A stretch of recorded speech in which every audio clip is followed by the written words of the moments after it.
All right, we are live. Hello, everyone. Welcome to another live coaching call with Nido Marketing. Today, we have an extra special guest that is going to be talking to us about the admissions funnel, the Montessori admissions funnel. And this is step 5, of our 12 steps to Montessori marketing. So we have Lise Raitt-Legue from Chesterfield Montessori in St. Louis, Missouri here. Hello, Lise. How are you? Hello, I'm very well, thank you. I'm excited to be here. Awesome. We are so excited to have you. This is a really fun topic, and this is definitely your world.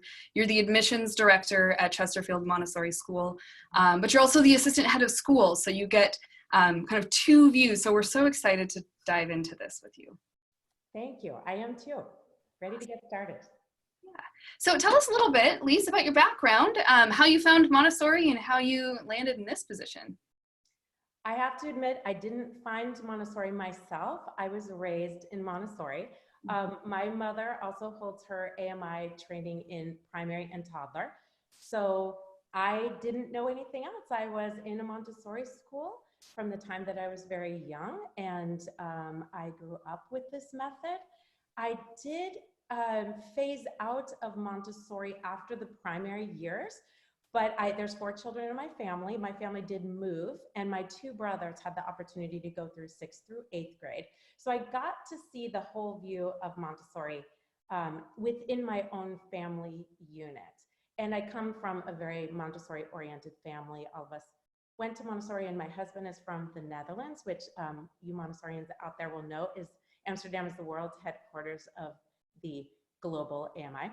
So it's ingrained in me, but I didn't look at Montessori so much as a career for myself early on. I did a lot of other things and had different careers as director of marketing, PR, communications, different things like that.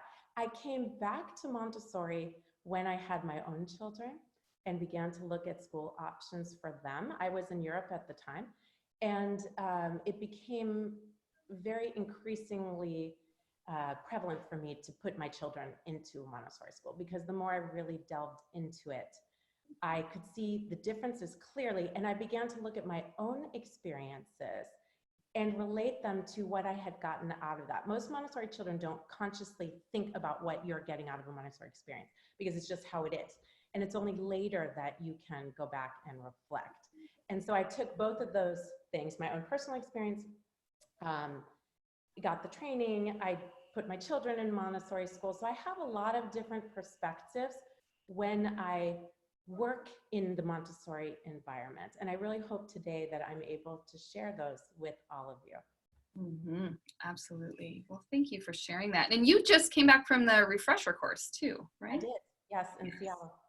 Awesome. Hopefully some of you got to see Lise there. I know you were having some amazing admissions conversations with Montessorians, some trainers, some training centers. So some cool things coming down the pipeline. Yes, it was exciting. Awesome. Okay, so I'm actually going to share my screen, because what I'm going to do, we have some resources out there in our member section, but also on our blog about the Montessori admissions funnel. So I will walk through each step briefly, and then Lise is going to talk about some tips and tools for different stages of Montessori admissions funnel that really brings parents to the decision of enrolling at your school. So give me a moment. I'm just going to share my screen.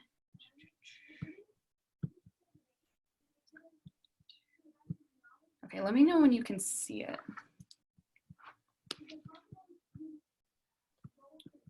you able to see it, Lise? I can see it perfectly. Okay, awesome. And for those of you that are live, I will actually chat in really quick the link to this, because this is such a good blog that really breaks down what the admissions funnel is, but I have to figure out where the chat went. Okay, there we go.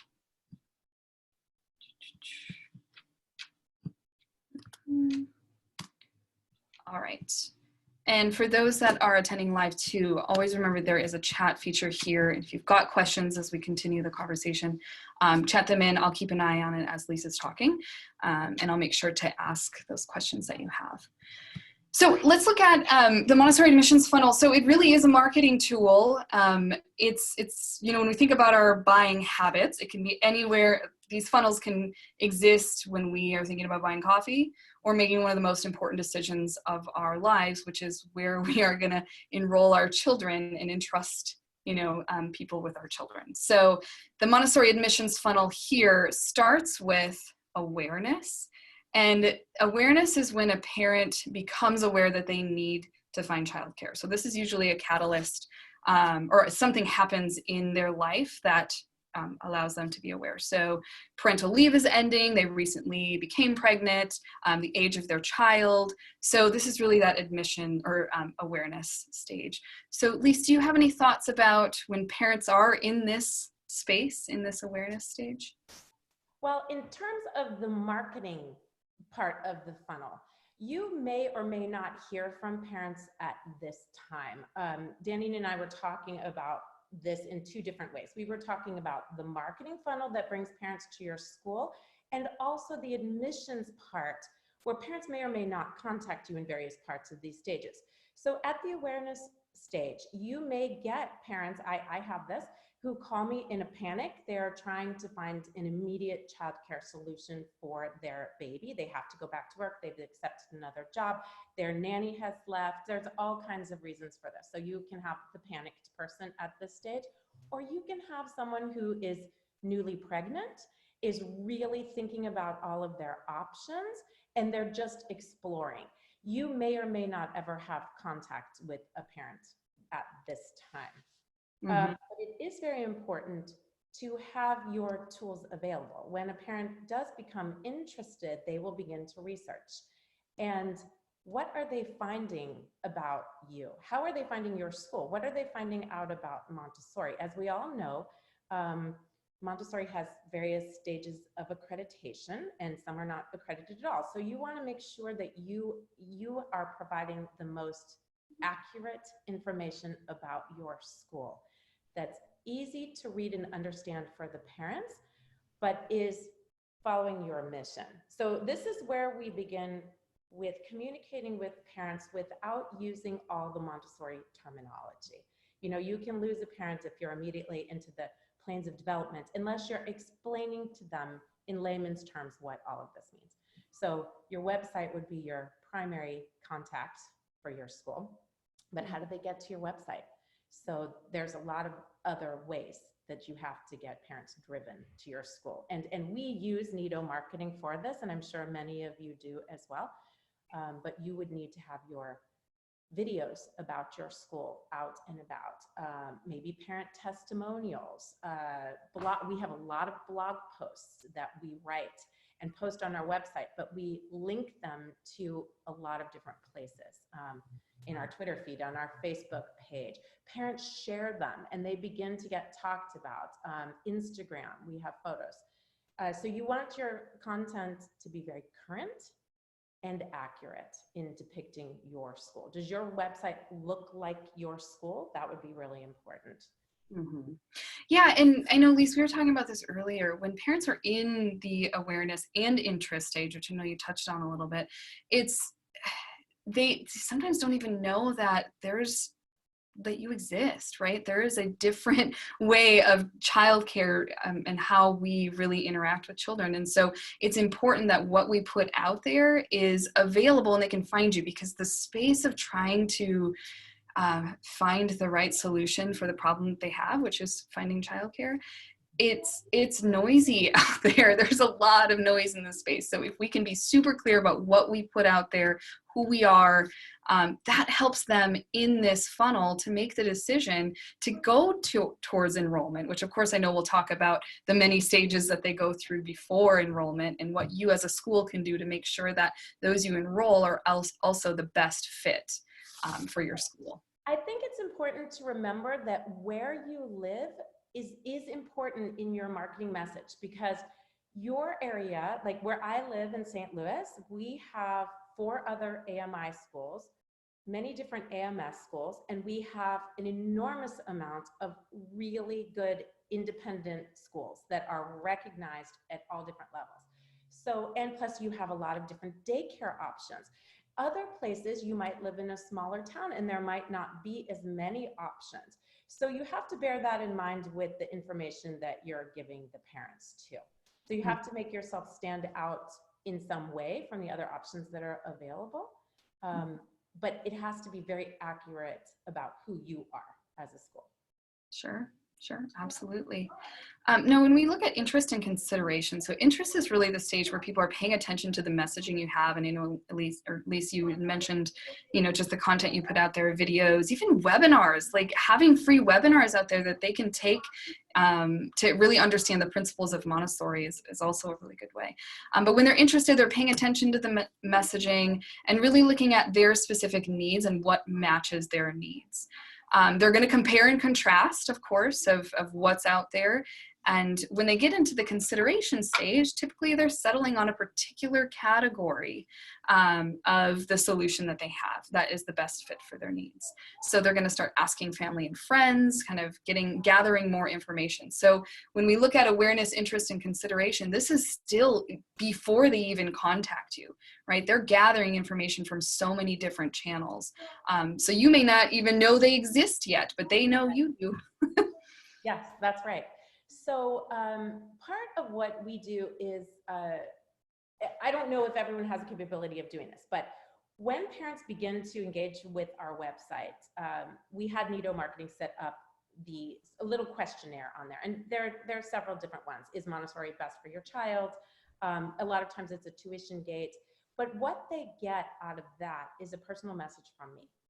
And I've given them information and a way to connect. And the reason I'm making this point is because the Montessori admissions process is actually a very long-standing relationship. And it begins from the first moment a parent discovers your school, whether they have had contact with you yet or not. You have to give them a way to create a relationship with the school. Ultimately, what you do want is for them to walk in the door. But this relationship building is already starting, and we'll get more into the relationship building through this process. Right, absolutely. So when they're considering, right, what are your call to actions, CTAs? We talked about that so many times. And so I feel like I could just say CTA and everybody on the call knows what we're talking about. But your call to actions, Lise, what do you feel like are the most engaging call to actions that you have now to get people to really engage with you and connect and set up a tour? Well, we are very lucky and we have extremely strong word of mouth in our area. Everybody does know our school, and we've worked really, really, really hard to make that happen, so that a lot of times everyone comes in and says, well, we have heard about your school. Of course, then it's important to find out what they've heard, right? So that's part of your relationship building. But the other thing I think is all of our pictures and videos too. If you have the sense of what it feels like to go to your school, what does it feel like to be a child at your school? Because after all, this is about the children. It isn't about the adults in the process. It is about the children. So anything that can engage with the children. We do offer also like mommy and me classes, for example, where we can have, our toddler teachers will spend time with people in the community and saying, hey, how do you do this with an infant? How do you interact? How do you have a Montessori type home? We offer lots of workshops for families in our area, and we don't invite people only enrolled at our school. We invite the greater community. So for instance, right now we are doing a parenting workshop, and we are talking about how to make your home Montessori-like and how to have that connection between the school environment and home. But we do offer this for parents who aren't even at our school yet. And then we can talk to them about it, about let your child help you in the kitchen. Let your child choose the things from the lowest drawer in their bedroom, to choose the socks and the underwear. So you're starting with these ideas of Montessori that are very fundamental to Montessori, but you're opening them out to your community. Now, not all of you may have the resources and be able to do that, but if you could have some kind of touch base where people can get a sense of what your school is like. And videos are an easy way to do that, even if you have just a walkthrough video of your school. But we like to put videos of the children actually working or talking about the school. Mm-hmm. Right. Well, and what I love about you, what you said, Lise, is like, and what I'm thinking is you have it threaded in everything that you're doing, right? Because you know that parents go through this funnel to be able to make a choice and really contact you and know that you exist. So you're out there in the community, you're connecting with current families, prospective families. I mean, you're doing all of that, so they can start. You can start to pull them into this funnel, and be able to make the choice based on what your school needs, right? Not necessarily your enrollment needs, but what your school community needs. Yes, that's right. Yeah. That's Awesome. absolutely right. I don't know if you want to get into that right now, but you do want to be very careful when you're meeting parents and talking to parents. You need to remember that you are interviewing them as well as they are interviewing you. You may need to fill up an entire primary classroom, but if you just go ahead and let every child enroll who comes by for a tour, you could have a classroom filled with children whose parents don't believe in the mission in the appropriate way. It is better to not have those children join your school until you are sure that you have done your work with the parents. And then you fill the classroom with the appropriate families. Mhm. That you will have a classroom that works. Your teachers are going to be happy. Everyone, the parents are going to be happy.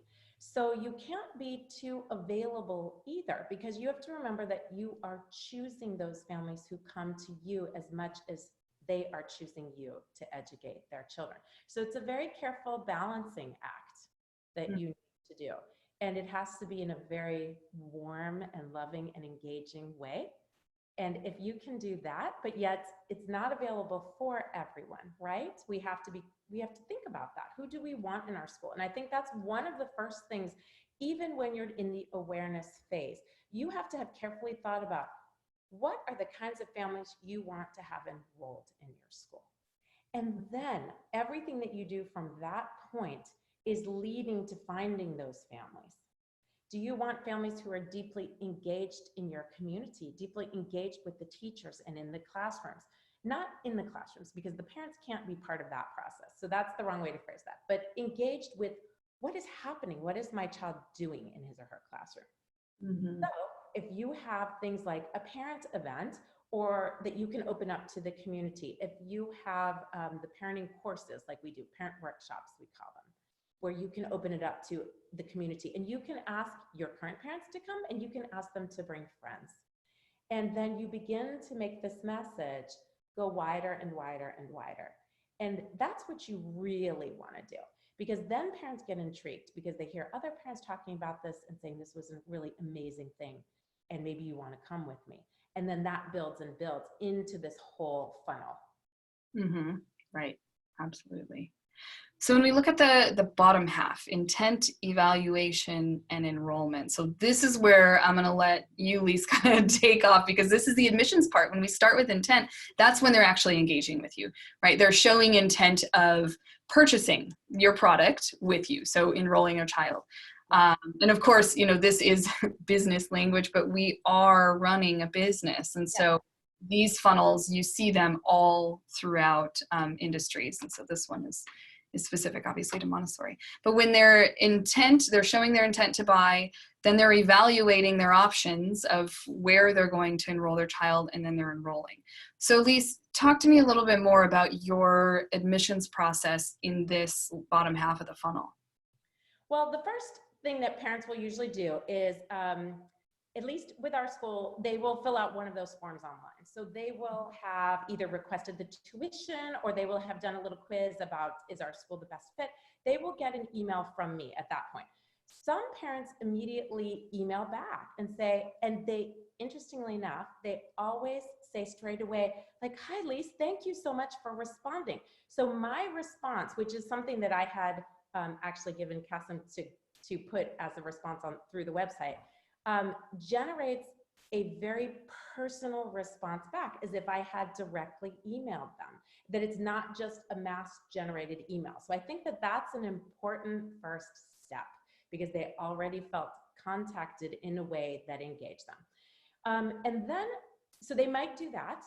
and they've gotten an email. Then it may roll from there. It may be that they call the school or email. We have another request for information, I guess you would say, tab on our website, where parents, having looked at the whole website, then they want to know more. So if they send me an email, we do request a phone number. So I will always call. I don't just email back. I'll only email if I've left a voicemail and haven't been able to reach them. Then I will email and say, just left you a voicemail, but I wanted to send a quick email as well. If it's better for you to connect this way, or let me know that a good time to talk. Because my goal is to have a conversation. Because remember, we are forming a relationship. This is very critically important. You are forming a relationship with this family. They may never enroll at your school, but they may walk away saying, wow, that was amazing. This might not be the right time for my child, but you want them to leave if they didn't enroll at your school, telling everybody else to contact your school. So the relationship is critically important. And then that conversation happens where I'm always very excited. Thank you so much for your interest in our school. Tell me about your family. I want to know about you and your family. What made you interested in our school? How did you find us? How did you hear about us? Tell me about your children. And you really want to get them engaged in this way first, because then they're more open to listening to what you have to say about Montessori, but also that you've been paying attention to what their needs are. How old are their children, right? So there, for me, I am actually deeply interested in learning about their family for many reasons. On a personal level, because I want to get to know them and see if they're a good fit. But I also want to understand their children's ages. So I will always ask for a date of birth, not just their age. I want to know the date of birth, because I may not have a space available immediately, right? And then I need to tell the family this. We do have a wait list to enter our school, which is a very handy thing to have. But even if you don't have a wait list, remember, again, you have to really make sure you want that family to come to your school as well, right? This is an interview process. So I get the dates of birth. I find out about their children. Have they ever been to a Montessori school before? Did the parents go to Montessori? There's a lot of different things. Then I use all of these questions when I get them to settle on a date for a tour. I remember these things because I've made notes, and I go back and I say, hey, I remember you told me that Joey was working on his toilet training. So let's look in the classrooms and see, how are we doing that in the toddler community? How much of this do you need to have mastered before you go to primary? At our school, you need to have mastered toileting before primary. I mean, a child can have an accident here or there, and we can handle that, but it's a developmental process that has to be in place before we let them into primary. Now, some of you may not have that opportunity. You might think, okay, I really need this child in my classroom, but be sure to have communicated with your teachers about whether or not they can handle that or not. Can they handle children who don't have the toileting in place for primary, for example? So these are all really, really important things that I am getting to know this family. And then, like I said, that phone call is really important because you're getting to know them on a deeper level. So when they come in and they meet you in person, you already have a connection point. You remember them, you remember details about them, you remember details about their children, and then you can show them the school. And then you can also you have to think about them envisioning their child in your environment. Mm-hmm. And how do you do that? Knowing the details before they come in as much as possible, because then you can talk to them about, parents will say, and I'm sure you've all heard this too, oh my gosh, I don't know if Amanda could be in this class. What do you do with children who just run around all the time and don't listen to you? Aha, right? Here's another tidbit. Okay, so how old is your child? If they're 2 and they're running around and not listening, okay, that 2 to 3-year-old face, of course, is very willful. So then you have to explain how it works in the classroom. How do the teachers engage them? How do they get their attention and hold them? So all of you should be deeply, deeply versed in Montessori and the practices of Montessori at every level of your school. We go through 8th grade, so we have an adolescent program as well. But if you're just a toddler or an infant through primary school, you're going to have different admissions considerations, for instance, than we would. And you have to be clear before you have these conversations with families too. Again, going back to, who are you letting in? So if a family calls me and says, well, my child is a kindergartner and we'd like to join your school. Well, have they been in a Montessori school before? If they have not, we actually don't accept them because that's the final end of the primary period. So then I have to explain to the parents the 3-year process and how you come into that, and that you won't get the full benefit out of the primary environment that you would get if they joined earlier.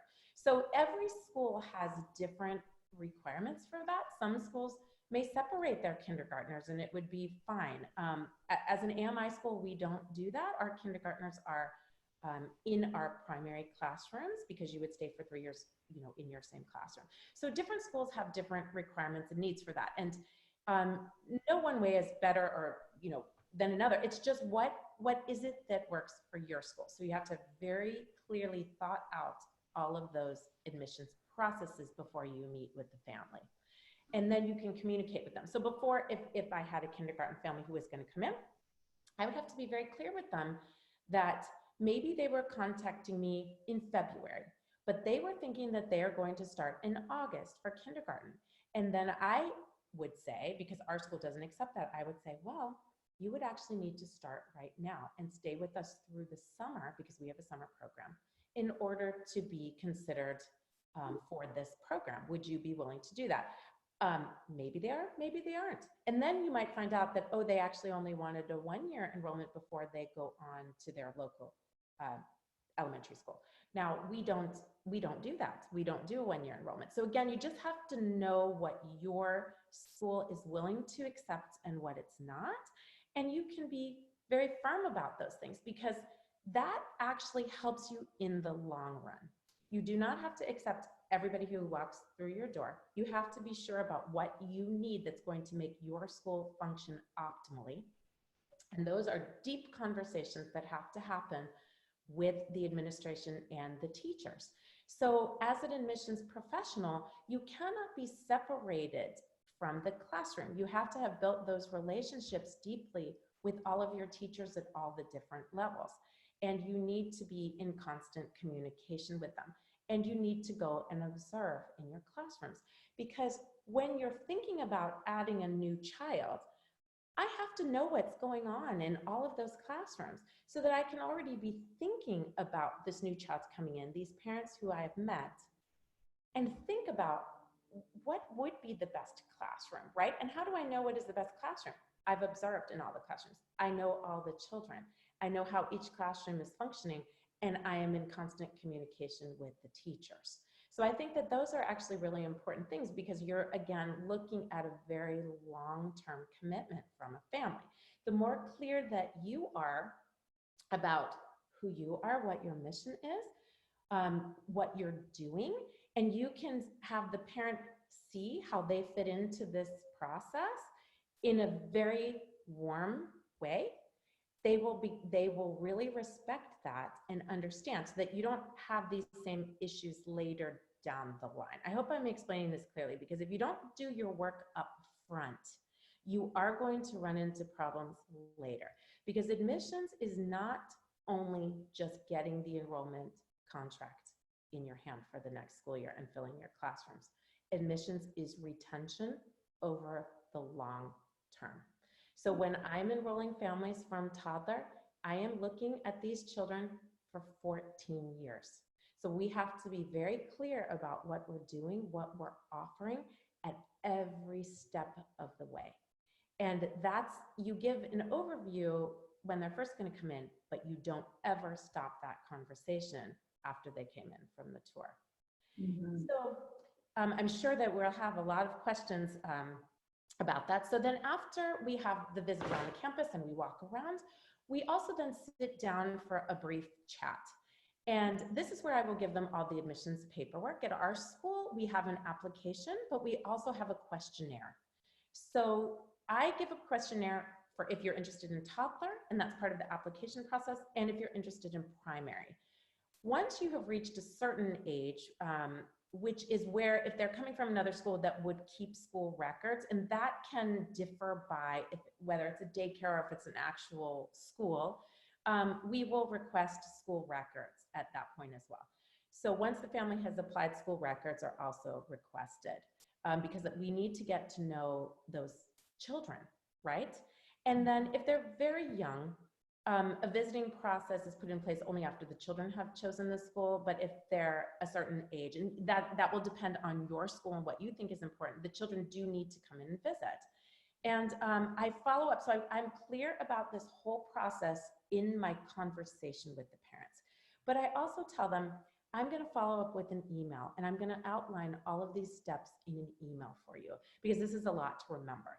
And so I do just that. I send an email that outlines all of the steps and tell them, you know, how much I enjoyed meeting them and all of that. But there's a clearness about what our expectations are. And if I've had a little additional conversation, for instance, what is readiness to enter the toddler program? And it's something that we discussed on the tour. I will put that in the email also. And we have specific requirements to enter our toddler program because we don't open it up until 16 months of age. So then we have specific developmental goals that the child needs to have reached before that. So anything that I might have talked about on the tour, I will also bring back to that email. It's not a long, complicated email, but it's so that they can remember and follow the steps. And the readiness to enter part is an important part to remember in there. So then in the marketing funnel for admissions, you come to the evaluate, in my opinion, you come to the evaluation stage. They have gotten all their information and they're walking away with this information. And what are they going to do with that? We don't really know, but you know from the tour that you gave them if they were engaging and if they were understanding. And you know, when you're talking to parents, you always have to think about what is their response. Don't just talk to them, watch them, listen to them. Are they engaging with this? Are they really watching the children, or are they just not really getting it? And you'll know from those conversations when you're walking around with them what they're not getting. So you need to make sure that your tour is tailored also to that person, but make sure you're getting your important points in. It's kind of a fine art that the longer you do it, the better you get at it, you know. When I very, very first started doing this, of course, I was extremely enthusiastic because I understood it on so many levels. You know, I'd been that child in the classroom. I knew it from what my children had gotten out of it or were getting out of it, depending on what year that was, because my children are now a junior in high school and in our adolescent program, a 7th grader. So I've looked at it from a lot of different perspectives. And I think that that's something that you just build over time. But these are things like, remember, just always correct your boat a little bit, right? If you're thinking, it's like in the classroom. If a child is not getting a lesson, right away when you present it that way, what does the teacher do? She observes and she reflects and thinks, okay, he's not really getting it this way. I'm going to try it this way and let's see what happens. So you are a little bit self-correcting on the tour too, because you have to be paying attention to what that parent is asking for you. So now they're going to go away and they're going to think about this. And if you've done your job well, that application will be coming to you. And at this point, then I'm just doing little touch bases. Schools have different enrollment processes. So I would imagine that most Montessori schools follow the rolling admissions process because we are looking for the readiness of the child to enter a Montessori school, right? So depending on the age, we can do rolling admissions. Once children reach our elementary and adolescent program, we don't do rolling admissions because it isn't in the best interest for the child to enter the school at an odd month like March. An elementary child entering the school in March, that's really hard for them. Elementary children are very social. They have created social bonds. It's not that they're not curious and interested in this new child coming in, but they form these bonds with their peers. So you have to look at this as a whole process, right? I can have rolling admissions for toddler and primary. I don't like to do that for elementary and adolescent. It's not a good fit for the child or the classroom. So you have to always be thinking about what is best for the child, what is best for the program, and what is best for the school. I think those are 3 extremely important things to be thinking about in all of the process of the marketing and the admissions funnel. So we still hold to a deadline for admissions because we are a member of the Independent Schools of St. Louis. Some of you may have that, some of you may not have that, depending on where you live. That means that this year, my deadline is March 25th. So everyone knows that they have to have accepted their enrollment contract by March 25th, which means they have to have toured and had their visits, and the applications have to be in, and the financial aid has to be processed. There's deadlines for everything. It's all very clear and explained. And then they have to return their enrollment agreement to us by March 25th. So I'm in the middle of that process right now. That being said, there are going to be parents who come to you after this point. And then you have to know how to work that in. Do you have enough spaces left? Who's coming up from toddler? Like there's all kinds of things that you're looking at. So in this process, when they're in the evaluation process, they know where I am in the school year, right? If I'm in a, I'm going to let you think about this, or, ooh, we're really close to this deadline, I can change my messaging around that. So you all will have to look at how that works at your school to see how that messaging works for you. But I stay in touch with parents at this point by sending them a blog post that we recently posted that pertains to the age of their child. Because remember, this is personal. This is about their child. They really don't care about all the rest of the children in your school. They are deeply interested in what their child would be doing at your school. So you're not going to send an elementary student a toddler blog post, right? You're going to keep in touch with them with things that are pertinent to their child. Sometimes I'll send a little note, hey, this made me think of you because I was remembering we talked about toilet training. Here's a good blog post on it. Other things will just come out of our system. We have a database that allows us to create what we call broadcaster messages, and those can be sent out as communications from the school. And parents will usually let you know. I'm always give them all my information to have questions and any kind of contact, you know. And then I give them the times that I would be back in touch with them as well. So I might say, we will be enrolling by this time. So you will hear from me 6 months before, if you're on the wait list, for example, and you need to make a decision at that point. So all that information has been given. The final stage of this process is actual enrollment. So as you can see, for me, the enrollment is the end of that sort of onboarding, I get. Well, maybe onboarding is the wrong word there because I still have to onboard them a lot. But the end of this process of getting them to that point, right? I'm expecting that enrollment agreement. I already know because I've had those deep relationships formed with those parents already. I'm very seldom surprised when a parent chooses to enroll that I didn't expect. It happens sometimes, but usually parents have had that conversation and that connection and emails sent back and forth. And they might be asking me all kinds of questions about toileting or whatever it is. And we share that. So then the enrollment comes in. And then that may end this conversation today about the admissions process, but it's not over for me because then that's where I begin from that moment that the child has enrolled. I begin retention, even if they have not set foot in the classroom yet. And that is the process that now goes through until the day that they graduate from the school. And there's a lot that goes into that, bonding them with the teacher, connecting them, sending photos of who's going to be in charge of your child. Mm-hmm. So, but for our conversation today, I think that that covers the admissions part of the funnel. Right, right. Oh, you walked us through that so beautifully, Lise. And I know we're gonna schedule everyone a call that is just about admissions and retention, how you can weave that into your admissions. And you know, the word that comes to mind is just connection, right? Lise, you are so deeply connected to every aspect of your school that helps inform all of your processes, from prospective parents to enrolled parents to parents who have been with your school for so long, and also alumni. So it's such a key role that I think is necessary to be connected to all the pieces in your school. It is. And when I give the tours, the children come and they hug my legs and they're so excited to show me something that they did in the classroom, or that warmth is so present. And that's because it started from the beginning. The parents if a parent trusts you in this process, because that trust, this is an interesting word in Montessori, because many times in Montessori, we do ask parents to just trust us, right? Trust this process. We know it works.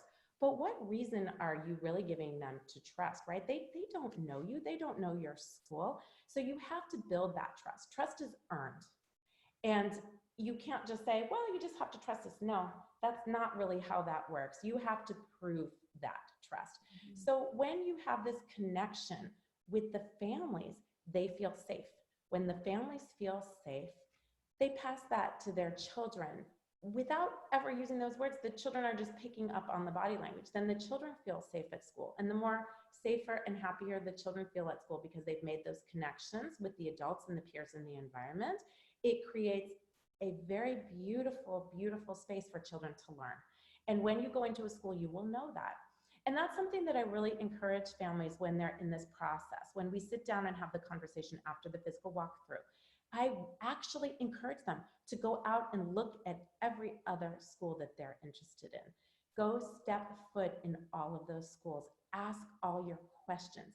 Deeply figure out what it is that's going to work for you and your family. We might be it, but we might not be it, and that's okay too. But if you offer them that, instead of trying to hold them and grab them and try to force them to enroll, that doesn't work. Tell them, do your homework, go out there, look at the schools, and you will know what feels right for your family. And they will, because it will be a combination of things that really suits them.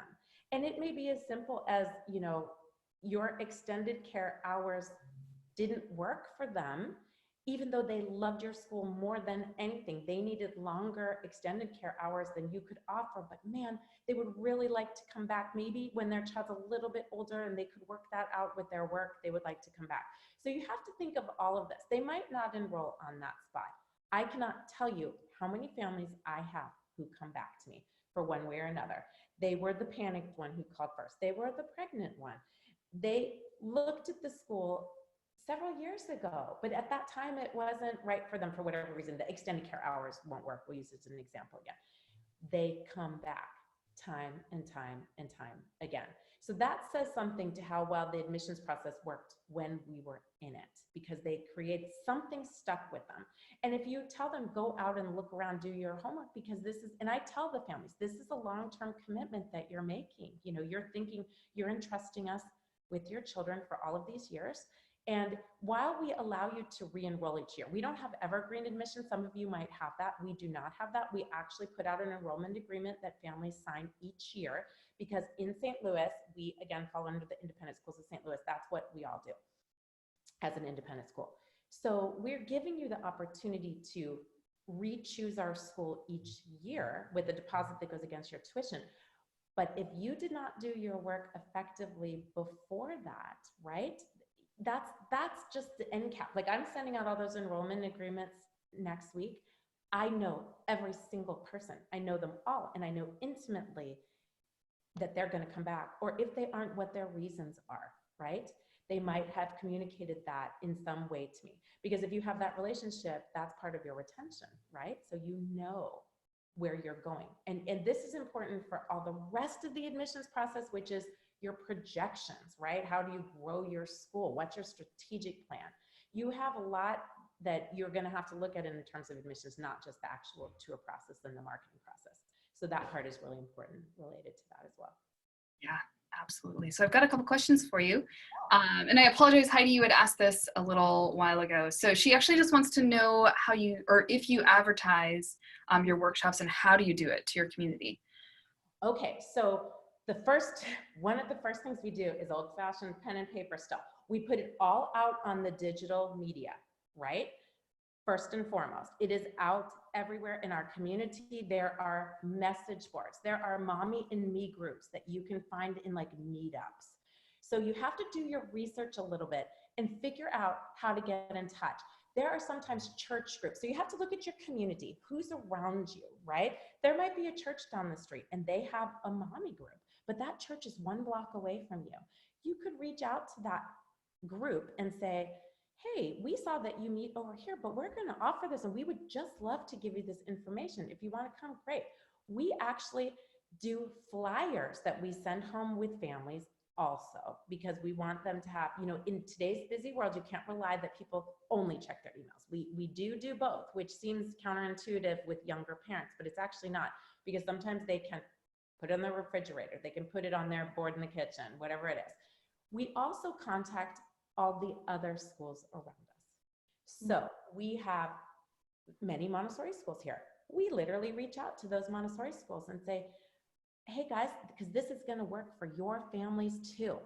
If we offer this class and they come, this is going to help you with your family retention, right? So we reach out to the other schools. We say, hey, we're giving a talk and we're flying in Stephen Hughes, which we did last year. So, everybody can come to this. So you have to get creative. It just depends on what's in your area.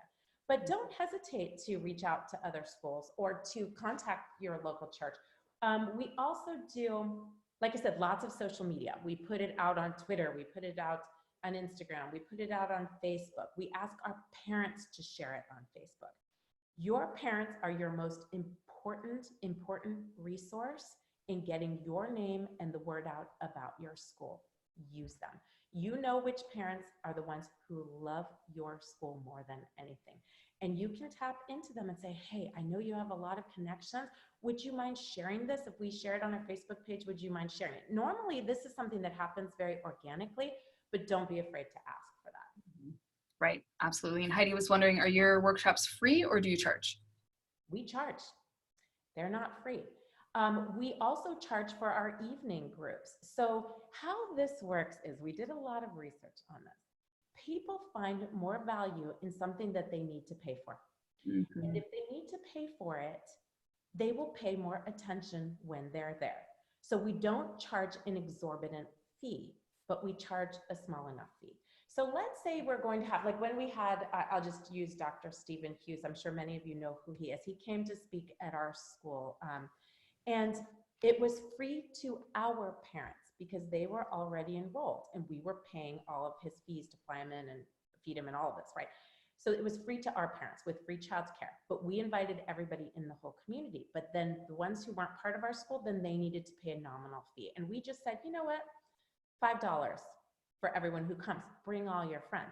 If it's not so much money, somebody will say, oh, hey, I'll pay $20 and I'll bring my mom and my sister and her friend, right? So it begins to roll out. So you just have to think about like how much you want to charge. You don't want it to be too little and you don't want it to be too much, depending on what you want. For the parenting workshops, we do 6-week sessions at $200 for both parents. If only one parent can attend, we're basically telling you, we're charging you the price for one person, but both parents can attend for the same price. Mm-hmm. So we do 6-week sessions of $200. And are those for your current families or also in the community?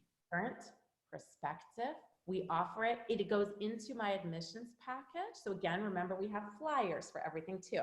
I put it right in the admissions package. So if you've come and you've had a tour of this school, I'm going to give you that and say, hey, we're just starting this session. We're talking about Montessori at home or something that relates to what they need at that moment. Because remember, it's all personal, connection, relationship. So you have to think about your person. A person who has an elementary student doesn't need, how to make your home Montessori, right? So you have to think about that.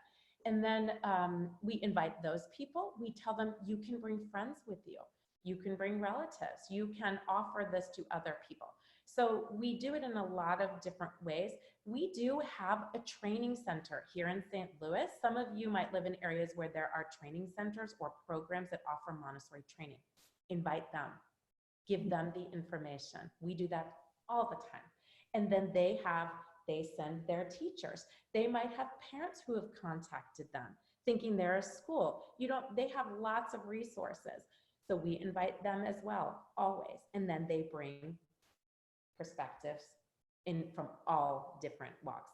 You never know where you're going to find people, so you have to get very creative. Mm-hmm. Right, we're planting seeds. Mm-hmm. Planting seeds. So Gabby is wondering, how many students do you enroll on average per year, and what format do you use to keep track of all that info? Excel, what software? Okay, so we have a database that we use. It's called Sandbox. It's part of the FileMaker Pro series. It's not specifically for Montessori, and I know that there is one out there, and I can try to get that. I'm going to make myself a note. I will try to get that database information for you all, because there is one specifically for Montessori that people have told us is really, really good because it really follows the Montessori practices. So we use a database. You can use Excel as well if you don't have a database. There are ways to do that. I have two ways of doing this. I have an old-fashioned card that I make notes on when parents are contacting me, because I have to have a way to make notes when they've made a phone call, right? I can't just be typing this all in the database. That's so impersonal. They could hear you typing. You want them to think you are listening to them, every word that they say, right? But my little form has all the pertinent information that I need to get from them, so that I also don't forget to ask them anything when I'm on the phone, because you never know, you might start on this whole conversation and you forgot to ask them what their anticipated start date was, right? So it helps me to make sure I get all the information that I need. And then I go ahead and put that into the database. So our school is between 170 and 175 students, but the maximum that we can have is 188. And I could easily go to 188, but I don't on purpose. And this is like when you're looking into strategic planning for your school, because remember, I wear two hats. I wear an assistant head of school hat and the admissions hat. So in strategic planning, if I would fill up to the 188, it actually doesn't work for us, because you have to leave spaces open for children to enter at various points of the school year. So I am always looking at how many I can have, who's going to come up from toddler into my primary program. We have 2 toddler classrooms. We have 3 primary classrooms. One of my strategic long-term goals is to open a 3rd toddler classroom. But anyway, we have to feed those children into primary. So how many spaces are you leaving open for those new families who haven't found you yet, right? So you always have to have some little gaps so that you can add some students, but you can never not have enough children in the classroom. So how I do this is I think, okay, we only allow between 10 and 12 children in our toddler program. That's just our school, based on the size of the room and the AMI requirements for the correct size for a toddler program. That creates an enormous wait list to get in toddler, because you're only letting in so many children, right? Now I have 3 primary classrooms. So I cap my numbers at 25 in each primary. However, I can expand it to 28, 29 in each classroom. I could go up to 30 if I needed to. So that gives me that little gap of space, right? That I can add students in who are just fantastic. It's the right fit. I could have the room. It would be an excellent choice for their family and for us as a school and the program to have that child. So it depends on each year how many new children we let in, because in admissions, you have to look at it sort of like this rolling piece that comes through admissions, right? It depends on how many children are graduating. How many do you have in that 6th grade class who are now going to pour into your adolescent program? How many kindergartners do you have that year that are going to move up to elementary? So it is a rolling, moving thing. It's not a set number for me that I have to enroll this many children each year, because I look at it in terms of the long-term overview for the healthiness of the school. And if in one particular year I have a very low number of kindergartners, it can happen. It may be in that particular year you had an enormous influx of your P2 students. So I just internally, we call it like primary, your 1st year primary, 2nd year primary, and your 3rd year primary is either your kindergarten year or your birthday falls at a really weird time and you actually have 4 years in primary. Sometimes the toddlers have 4 years in primary because of their age when they come in. So we internally say P1, P2, P3, and kindergarten. And the only reason we do that is that I can quickly categorize a child when I'm making classroom placement, okay? We don't use that communication to the parent. We don't say you're a P1. So anyway, it really changes every single year depending on who I already have in the room. But Mhm. on average, I would say that we probably enroll 36 to 45 children each year. But you have to understand that I put limits on who can come in, right? So I say you can't actually enter in kindergarten. You can't call me and say that you would like to join us for the kindergarten year unless you're coming to us from another Montessori school. If you've had no Montessori experience and you are coming from a daycare, but you would like to have the kindergarten year with us and move up, I actually say no, because what is best for the program? What is best for the school? What is best for the child? That's not a good fit in our school because the primary program is 3 full years. And if you come in at the end cycle of that 3 full years, you're not getting any of the benefits that you needed to get out of that classroom. Parents don't know that from the outside. They think that kindergarten is the beginning year of a school, and that's why they're calling us at that time. Mhm. So they're sometimes quite shocked when I say, I'm so sorry, but we actually don't enroll at that age. But if you're calling me in February, I might say to you, you would actually need to enroll right now if I would have space. Would you be interested in doing that? Because we have to get at least the rest of this school year through the whole summer, because we have a summer program, and all of next year for you to be considered for elementary. And we might not even be ready for elementary then. Would you be okay with that? You might have to spend extra time in primary to make sure you get all the lessons. So when I'm looking at this bubble, you have to remember that I don't allow children in for the kindergarten year only. And in elementary, I will only let you come into first grade, sometimes second grade. If you are older than that and you've never had a Montessori experience, you can't come to our elementary. You may join our adolescent program, because the adolescent program is the first time that you can open it up if the child is a good fit. So there have to be extensive visits before this time, school records. There's a whole interview process that takes place because admissions does change at every level of the school, because the child that you are looking for and the parents that you want are different at each of those stages. So at your school, you might do that a little bit differently. So again, you have to be very clear on these practices within your school so that you know how many you can add and when and where. Mhm.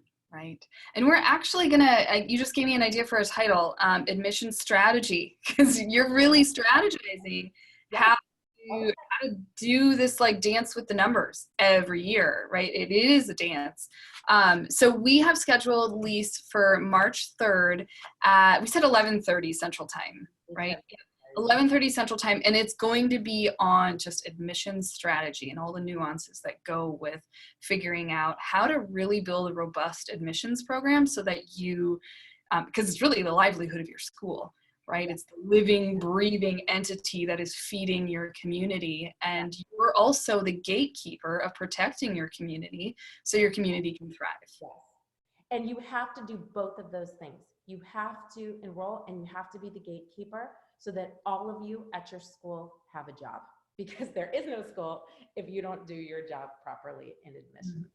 Yeah. Or it's really, really, really, really stressful and you burn out because we don't have the gates.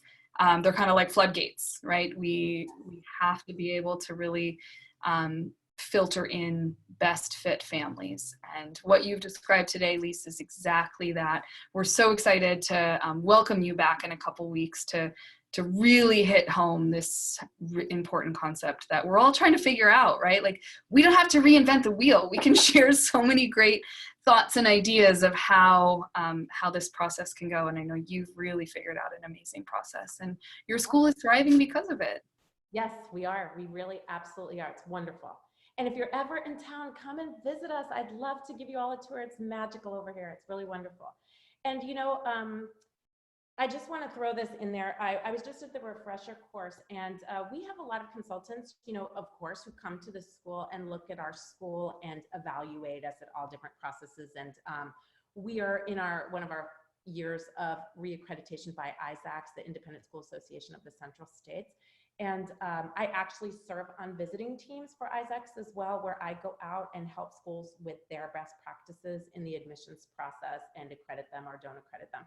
And I was very complimented at the AMI refresher course because I was meeting with some trainers and they told me that they have gone back and shared how I do certain things with the community. And so I would like to offer that, you know, to anyone. If you need help at your school or you really need some guidance, let me know, because I would be happy to share my expertise. I've been working on that and how I can bring this to everybody else, because I keep getting asked a whole lot. And so this was a great fun thing for me to do, to be here with you today.